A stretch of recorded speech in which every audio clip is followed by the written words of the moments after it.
All right, welcome to the small print of the law of attraction.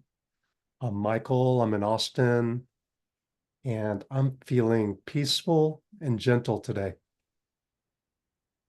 How are you doing, Anna? You want to check in? Hello, I'm Anna and I'm feeling extremely calm. Mm.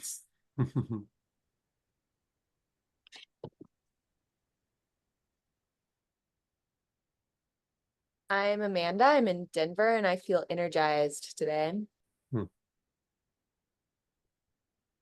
Welcome, Amanda. Kim, how are you doing today? I am doing pretty well. Yeah, happy. Welcome. Pretty well and happy. Mhm.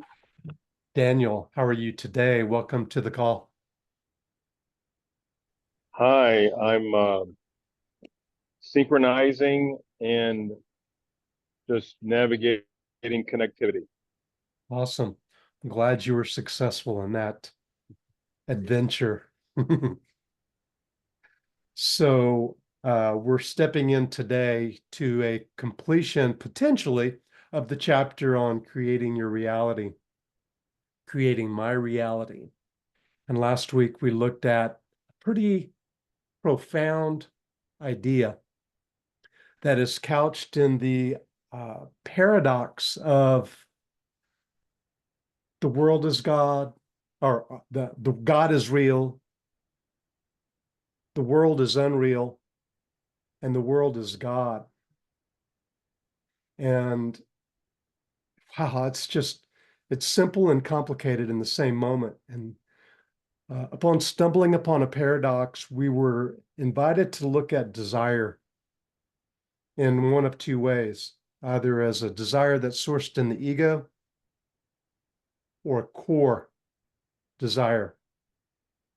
And the way in which we cloud those desires by staying ambivalent and thinking that we're going to have a savior from the outside that comes and helps me to deal with my trauma.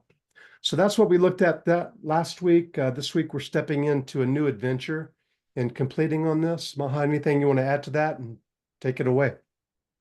Thank you, Michael. One more thought that touches me is how we come out of nothingness with a desire. That prior to having a desire, we're in a state of utter bliss because we're nothing, no one, nobody, in no time, nowhere. And then we're grabbed by a desire and we become something. So that is also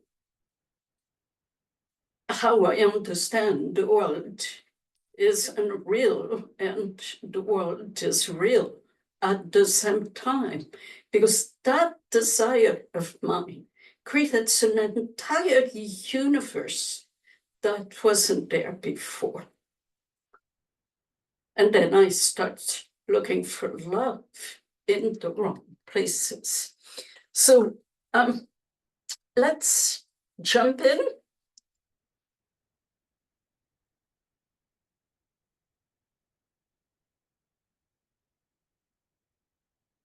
And I believe we looked at that page last time. Actually, the page prior to that, Maha. We stopped, we completed Right looking for here. love. Mm-hmm. Yes, thank you. So the XPR formula is understand, choose peace, empower the now. Who wants to go through this page? Who feels called?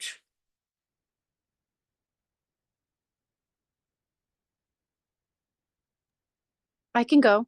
Super. Thank you, Anna. Yes. The XPR formula: understand, choose peace, empower the now. Since the split mind will never leave me without desire, The end of desire is equivalent to the utter annihilation of mind, a process which restores its sanity. Therein is the whole secret of enlightenment. I have a question. Can you give me a synonym of annihilation?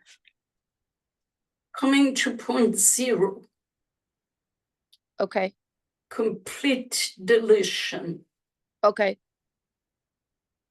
Okay. So a process that it restores its sanity. Okay. So making the mind calm or making it sane again by coming to point zero. Yes. Okay. Therein is the whole secret of enlightenment. Consider, when I'm in pain and don't see my life changing, there is a responsibility I refuse to take, if only to inquire on why my life remains unchanged. Does that make sense to you?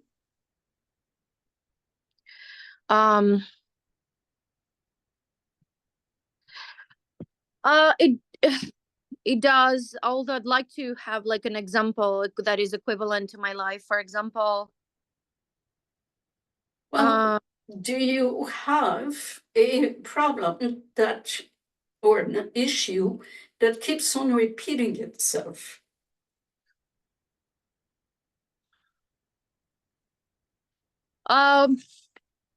yes, but I'm wondering, is there an exception to this rule? For example,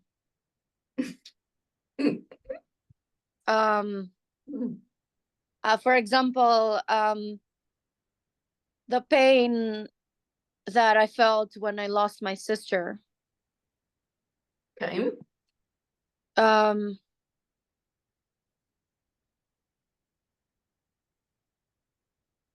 So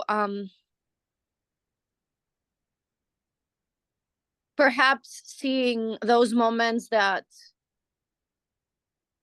they would be permanent and that perhaps I wouldn't feel like I would. I mean, there are times that I do feel better, and there are some times that it hits me again, and it's a process of living day by day and accepting what is in each moment.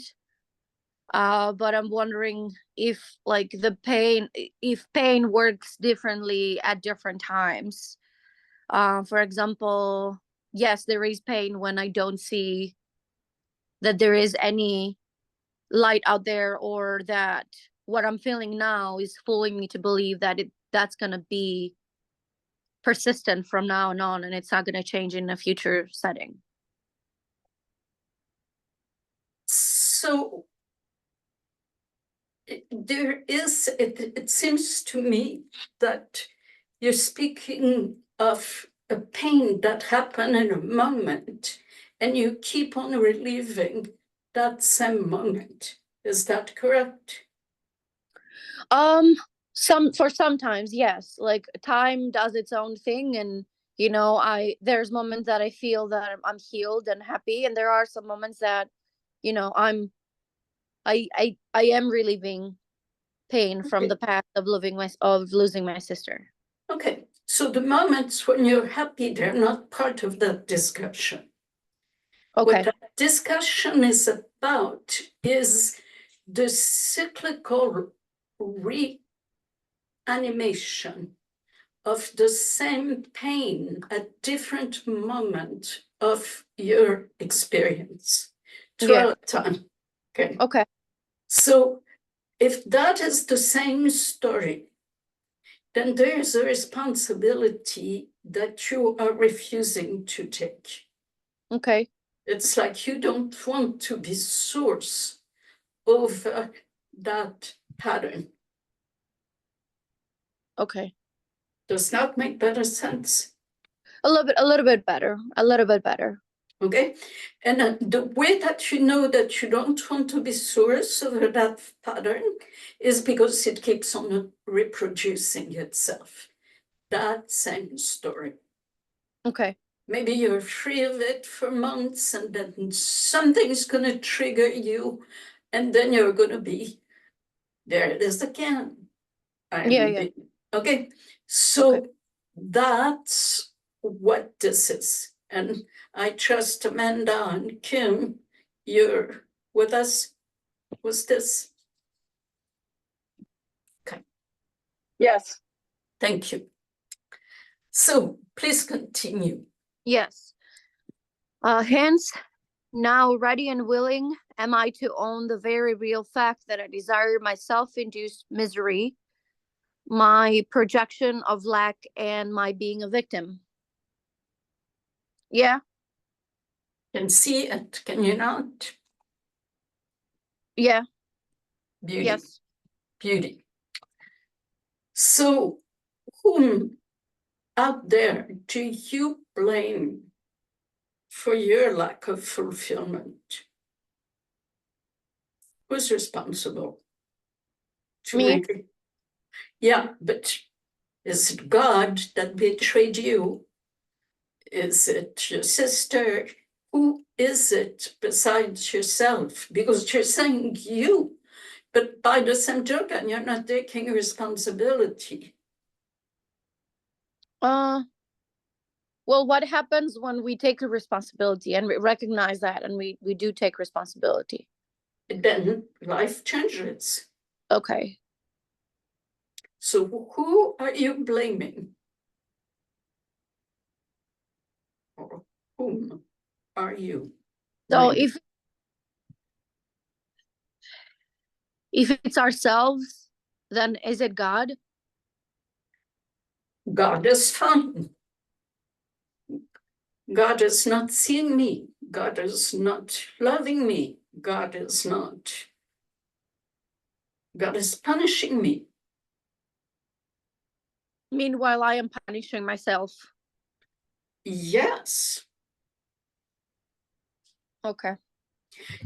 The other way to look at it is you really choose consciously to be a victim. I'm punishing myself as a victim, and I'm going to be deliberate about it. My sense is it's not what you're doing. Okay. Like, yes, there's some self-punishment, but you're not a masochist, are you? Mm. You're not deliberate in making yourself suffer. No, but I'm thinking, if I know there have been times that I know that something is not good for me and I do it anyway. So that goes back to masochism in my thoughts, because if I was unaware that that is not good for me and I'm doing it, then I'm not aware of it. But if I'm aware of it, let's say, like, for the sake of, like, overeating, let's say, and I'm aware that that is not good for me, then I am consciously choosing to harm myself. Yes and no. Okay. Because if you were consciously choosing to harm yourself, you would be able to stop it. If you so choose. Okay, so there has to be an unconscious element in which you're not taking responsibility for your pain. You're just going to overeating for comfort, to relieve you from the pain that you don't want to look at. okay. Okay? And Okay. yes, you may know that you're doing yourself harming, doing so. But the reality is that this self-harm of overeating is less trauma in your understanding than facing your pain. Okay. It's like So a it's Band-Aid. okay. Like if you didn't have that, maybe you would take your life. Maybe you would do something bigger. Yeah. So Great. So does that make complete sense to you? It does.